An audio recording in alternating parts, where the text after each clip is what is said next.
You're listening to the DTF podcast, Down to Fitness, where we turn personal trainers into fitness professionals. We're your hosts, Dayton McPherson and Kyle Radoon. DTF community, what's up, everybody? Nice to have you back. Thanks for joining the podcast yet again. On today's episode, we will be talking about how to advance your career. Maybe you want to be a lifetime personal trainer. Maybe you want to go from PT to management. How do you do that? How did Kyle and I do that? And what are the steps that you need to take with becoming the best fitness professional that you can be? Hello, Kyle. What's going on, Dayton? What's up, brother? How are you? Living my best life. It is hot in Florida right now. We are in peak summer. My air conditioning can't keep up. My attic's 140 degrees, and I think it's so hot up there that like the air coming out of the vents is already getting warm. It's already hot. My living room. Yep. Weather here has been really weird in Connecticut. So there are fires that are going on in Canada. So it's been pushing all that smoke, and it just looks foggy all the time here. It's really weird. And today it's raining outside right now. But so after we record this episode, I plan on just going down into my basement and playing Call of Duty for the next couple of hours because there's nothing else to do. I have to go assemble a shed in the heat of the day. So, that's my life right now. Blech.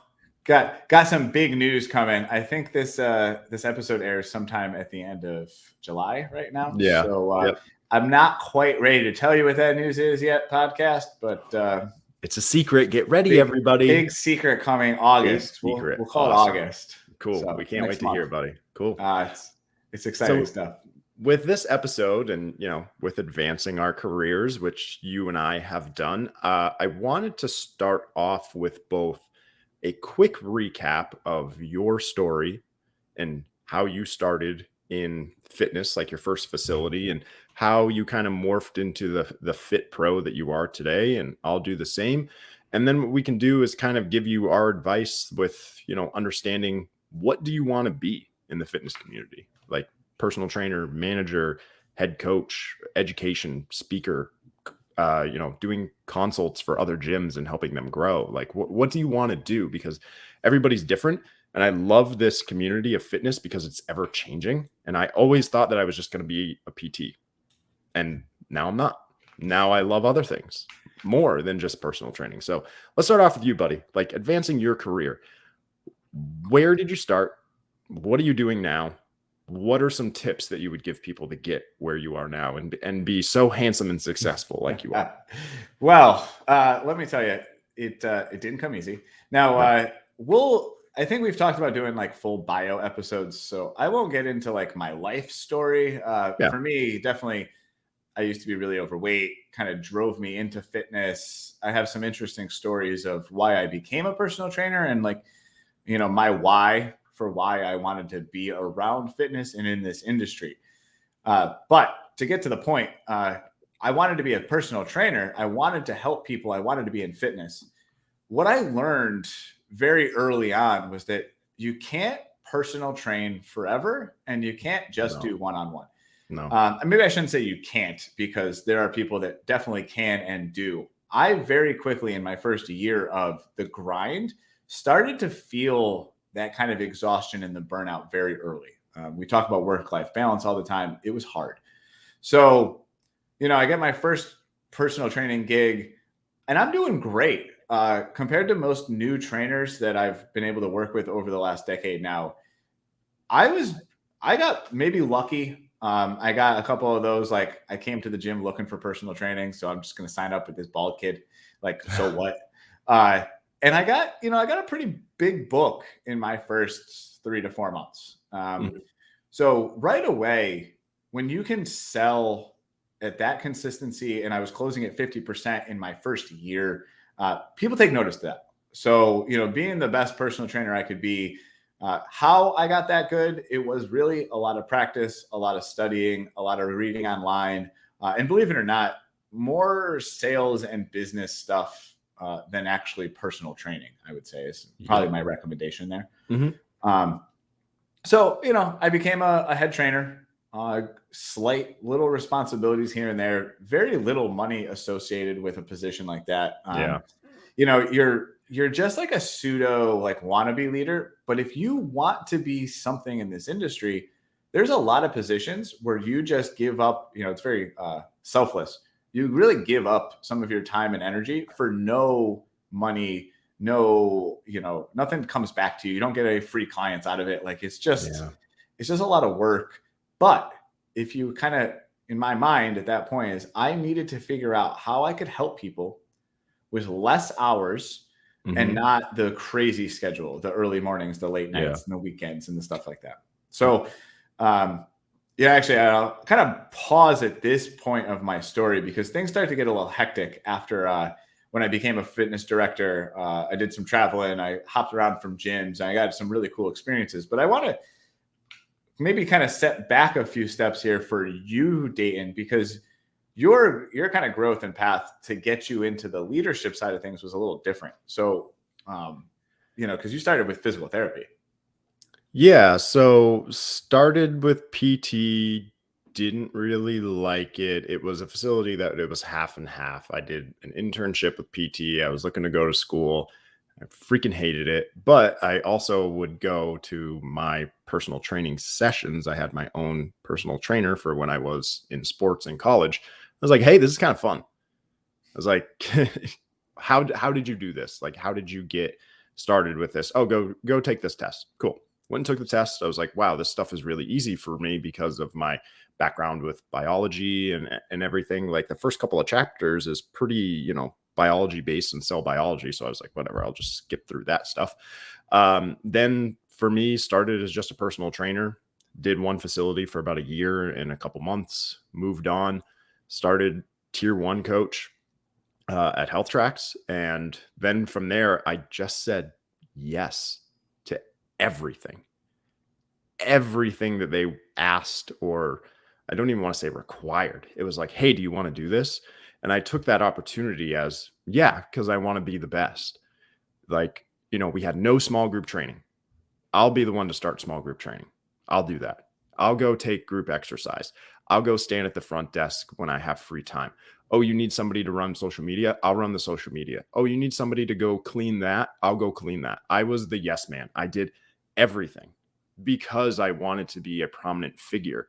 And same thing with Kyle. Like I grew very, very quickly because of it. I was in the gym all the time. And people take notice of that I was willing to do that. I mean, this was when I was 20, see if I can do the math, 23, no kids, no house, wasn't married.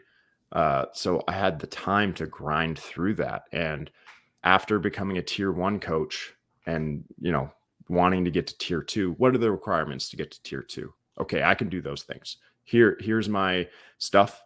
I would like to be tier two now. Write my letter. Yep, you're tier two. Okay. Hey, we need a head trainer. I'll apply for that. Hey, we need a fitness director because your director's going to leave. Would you like to do that? Yep, I'll do that.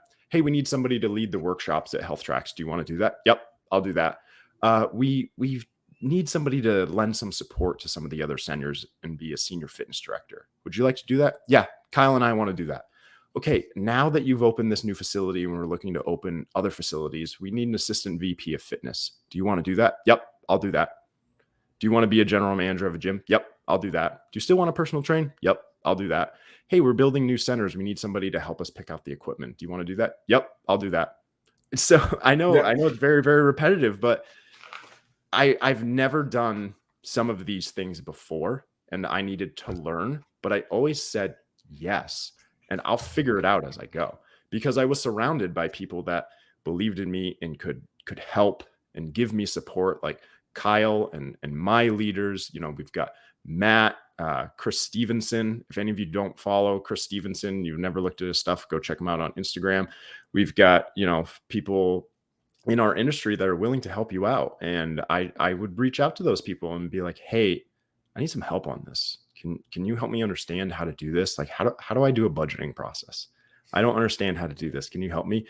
Oh, we have to buy all this equipment. Like what's popular in gyms? Go on, research. Okay, these gyms have all these things. These gyms have these. I noticed that none of these gyms have ellipticals anymore. Should we buy ellipticals? Like I just wanted to be so immersed in fitness, and just saying yes is so important. And for some people, they just want to be coaches, and that's perfectly fine. You can advance your career as being a coach and working those 30 to 40 hours a week. And how do we do that? Going and getting certifications. We had our certification episode that recently came out. You want to help more people, you want to do marketing and go out there and get people. How can you get more people in front of you? So it's really up to you with what you want to do. And we're going to do an episode in a couple of weeks about finding your why. And Kyle loves this. Kyle, do you want to talk a little bit about that just quickly for a little preview of an episode we're going to do in a couple of weeks? Well, yeah, right. So basically your why, right? Your purpose, the thing that gets you excited about getting out of bed every day. And if you've ever read Simon Sinek has start with why. Start with why. Yep. Start with why. Great book. Great book. If you ever were unsure if you are in the right industry or you're doing anything regarding your purpose in life, that book kind of helps you point yourself in the right direction. And then there's also Find Your Why, which is the instructor version of how to lead a team into finding their whys. Yep. So this was something I was really into because when I read that book, a lot of things kind of started triggering for me. And if you know my long version of the story, which I had skipped over a lot of this stuff, is I was not always in fitness. I was very much overweight. I hired trainers that, for lack of better terms, they sucked. So my motivation early on was I'm going to do this better than those losers. So I didn't start out being oh, I want to help people. What I slipped into was I got healthy and I started changing other people's lives. And my why started to come a little more clear, is that I wanted to help people. I wanted other people to experience the gym the exact opposite of how I experienced it. Because I had a terrible experience. So and you'll hear me all the time on this podcast, it's talking about the emotions and building respect and rapport and all that stuff, because I don't give a damn about the exercise, because my trainer was so not good. I just didn't like being around them and whatever. So it motivated me to become a trainer. So that's kind of the why thing, and we'll get into that a little bit. But I want to go back a second here, because you mentioned being a yes man. I didn't go into the nitty gritty, but yes, if you're a trainer and you want to have more responsibility and you think you can say, no, I'm not going to clean the bathroom, well, you just absolutely cut off any opportunity for you to be in management. So I got a resume the other day for a fitness director position, and one of our pre-screen questions says, are you willing to do something that's not within their job requirements? And it's just a random thing. And I think this one was sanitize equipment or clean something. It's just random. And they said no. So I was all right, reject. Bye. What? You're a director. You have to do everything. And I think if you hear the term yes man, there's this negative connotation to it. But the reason why the yes man is so important is because if you want to be a leader or a management or have any kind of responsibilities in your fitness center, you have to care about your fitness center more than anybody else in that building. Mm-hmm. That is your home. That is your baby. If you are not willing to clean your home, clean your baby, right, then this shit ain't for you. Yeah. So you have to be okay with doing all the jobs, accepting the different times and the weekends. Yeah. And because yes, it makes it so that you look good to your supervisors and some of the people that'll offer you those positions. But that's not even why necessarily I love the yes. I love the yes because it's experience. Mm-hmm. You can say yes at a place and they'll never give you the promotion you're looking for. And you might think oh, that company screwed me. I did all this stuff and I got nothing out of it. No, you actually did get the experience, because if you can run the business and you can clean toilets without getting extra money for it, and you can show up on time or early or stay late or come in on weekends, well, guess what? You'll probably make a good business owner and run a multi-million-dollar gym someday. So if you're not willing to clean toilets in year one of being a personal trainer, you will never open up your own facility. Yeah. I hear a lot of the times people talk about every employee is disposable. I don't really believe that. I truly don't. If you're the type of person that wants growth and you're always saying yes, and I'll do that and I'll do this, and you do come in early, they need coverage for this, they need coverage for that, you're an indisposable employee. Why would I ever get rid of you, aside from an HR issue, stuff like that? But why would I want you to go anywhere else? And then you become valued. to where if you ever want to leave that facility, you want to go start your own thing, you want to go work somewhere else, it can be, look at all the things that Big Daddy did at this other gym. And they're like, damn, you did all that stuff. You started small group. You started this. You started that. You led this. You taught that. Yeah, I did. Okay, you're hired.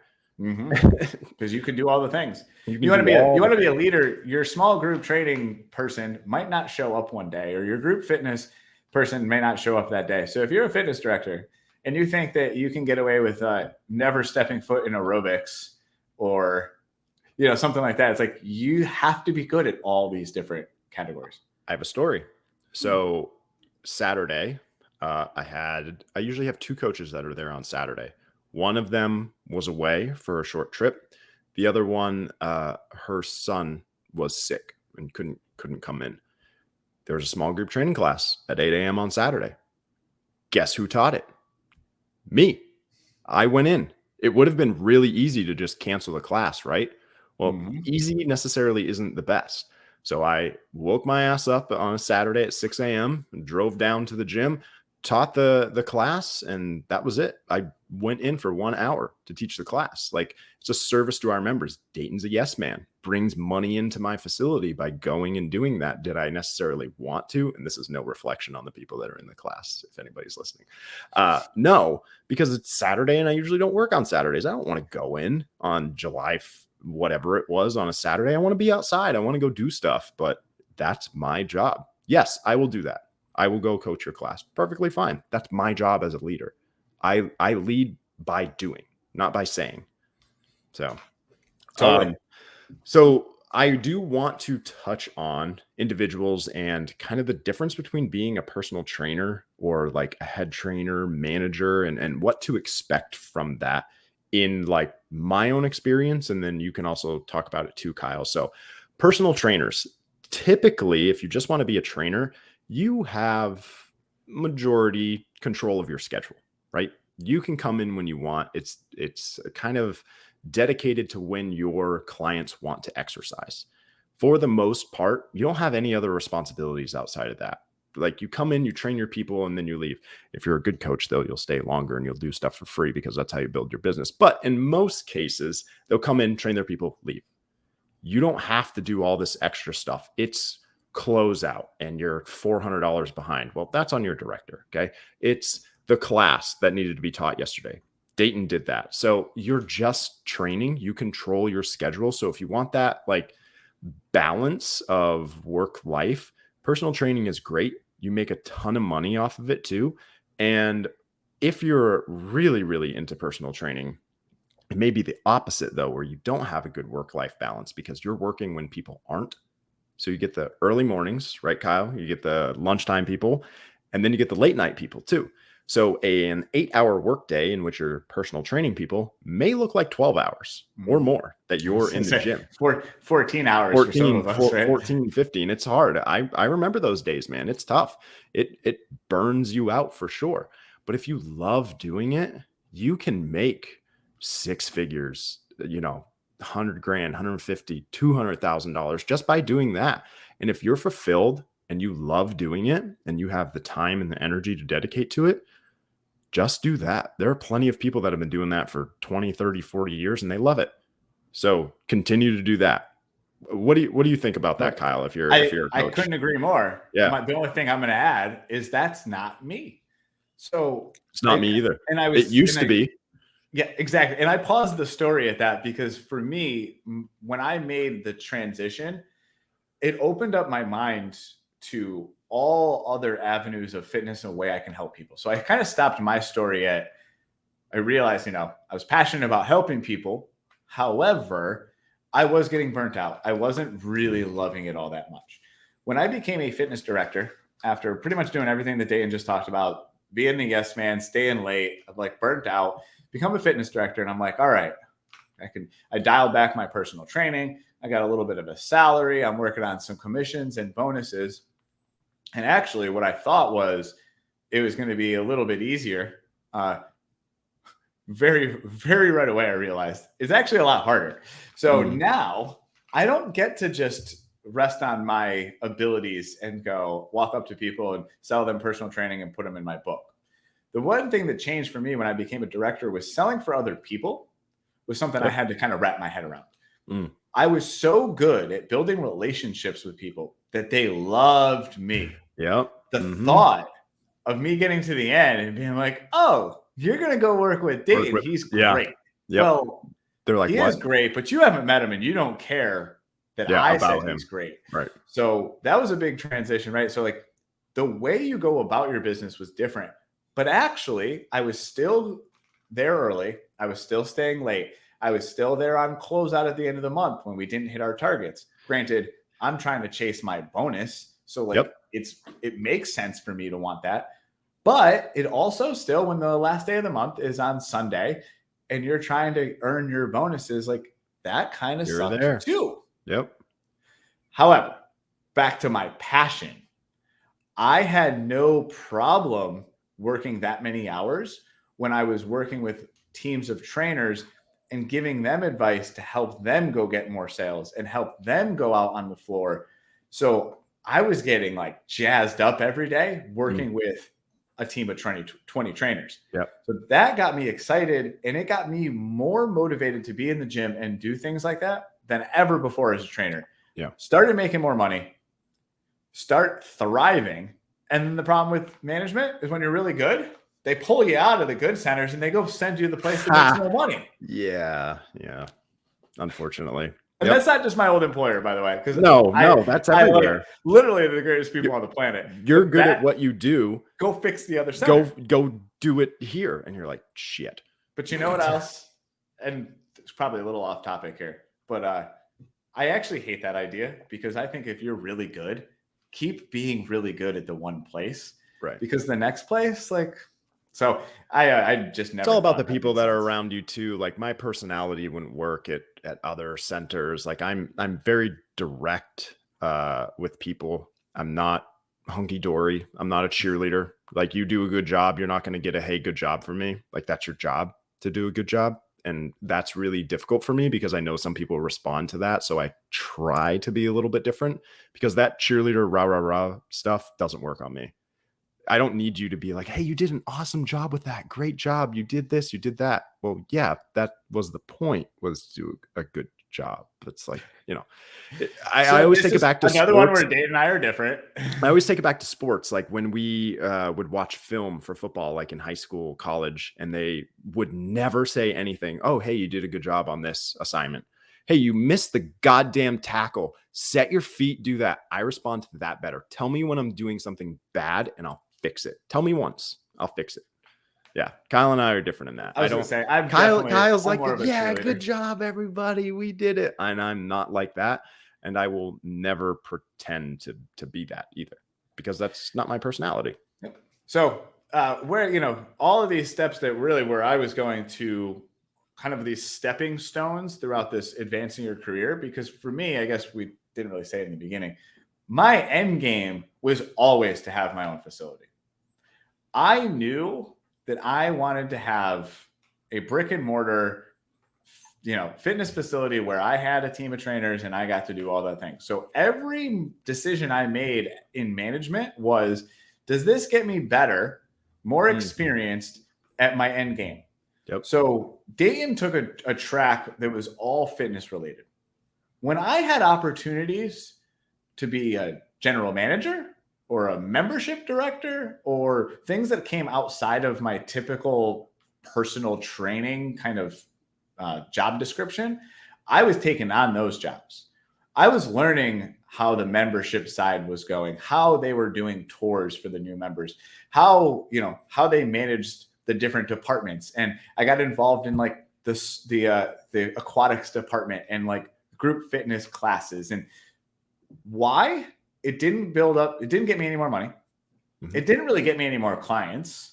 So it didn't change anything there. But what it did was I learned how these departments ran. So now, January of 2024, when my studio / it's a little bigger than a studio. I keep calling it a studio. It's pretty much a full-on gym, has a group fitness department with a full schedule of yoga and HIIT and boot camp. I get to manage that. Even though Yeah. I don't like group fitness, I'm going to manage that department Mm. better than anybody else because I was in the trenches and I did it. Yeah. I taught group fitness for 3 years. I stood up on a stage dancing, punching, and kicking to a kickboxing class Yep. as a fitness director. Right. Find me another one like Yeah. that. So it's funny that you mentioned being a GM, membership director, advisor, whatever, and doing that stuff. So that was never my path that I wanted to take. But recently, if all of you remember, we opened up like the open gym side of my personal training studio where I had to take on being a GM and a membership advisor and director and all that stuff. And I can remember my leader currently that I have now, him saying like, I know that you said you never wanted to be a GM. And I told him that straight up. I never wanted to be a GM, never wanted to be involved in membership. I don't have any passion for it. He said, but this is going to make you indispensable and attractive if you ever decide to go do something else. And that spoke to me that I have somebody that is my leader, my mentor, telling me, this is a great opportunity for you if you ever want to grow past what you're doing now and go somewhere else. Like that is a beautiful thing that like they're not saying you don't have to stay here forever. We want to grow you. And if you take all these skills and you want to go do something else, you want to go do your own thing, you want to go work for somebody else, you're going to have this like in your back pocket. That's awesome. So when I heard that, I got to thinking to myself, it's like, what is my goal with all of my team members and employees? My goal is that I want somebody to take my job. Can I grow you enough to where you're the next DMAC? You're the next K Radoon. Can I get you to that point where I can step away from some things that I'm doing and give those to you? So that would be a great progression for me that I would see with advancing somebody's career is take my job, please. I would love that because that means that I did a good job with leading you. Mm-hmm. So that's my why. Take my job. Yep. Well, and I love that saying because I used to say this all the time. When I had my head trainers and my fitness directors, I would look at them and like I said, I was like the cheerleader, motivational. Like I didn't rah, but it was like, I want you to have my job. Do it better than me. So like, I would always be like, listen, yeah, I did that. And they're like, oh, that was great. Like, I wanted to be like, just like that. I'm like, no. Like you want to be better. Like, how could we take what I did and tell me what's wrong with it? Be better than me because that's how it's going to replace me. If we're talking about work-life balance as a personal trainer and I don't have the time and the energy and I don't have good work-life balance, the only way you're ever going to find work-life balance is taking things off your plate. And anyone that's ever worked with me back then would tell you I like to hold on to those responsibilities because I like to do things myself. And it's a wonder why I burn out. So if there's anyone like me, you got to let go. You got to build these teams to allow them to take things because when they take things and they start doing well, you look really good. And guess what you're doing? Not a damn thing. So my job now, like my goal now, granted, I'm kind of starting over, but my goal now is to build up so many people around me that I can start to focus on my family and my things that I have going on outside of the gym. And that I can still make the same amount of money, or if you're really good, you should actually be able to make more money doing a whole lot less. I mean, something as simple as like, we're not talking about like online training, but like if you think about in-person training, if there's 40 hours, we've talked about this, that's like 70 hours of actual work. Yeah. I mean, if I have online training and I can get $10,000, $10, $20, $30,000 a month in online training at 15 hours, why wouldn't I want to do that over working for 60 hours? To make half the amount of money. Yep. I think that's a good place to end this one. So think about that, everybody. Seriously. Like you want to grow. My first thing is think about what you want to do with your career. If you don't know, that's fine. Just keep that in the back of your head. What's your end goal? And figure it out. And Kyle and my end goal is probably changing every single time that we do one of these podcasts. But be critical on yourself. What do I want to do? And in a couple of more episodes, we'll do the why episode. Find your why. We'll talk coming about soon. We'll talk about our why. All right. Thanks. Bye, everybody. See ya.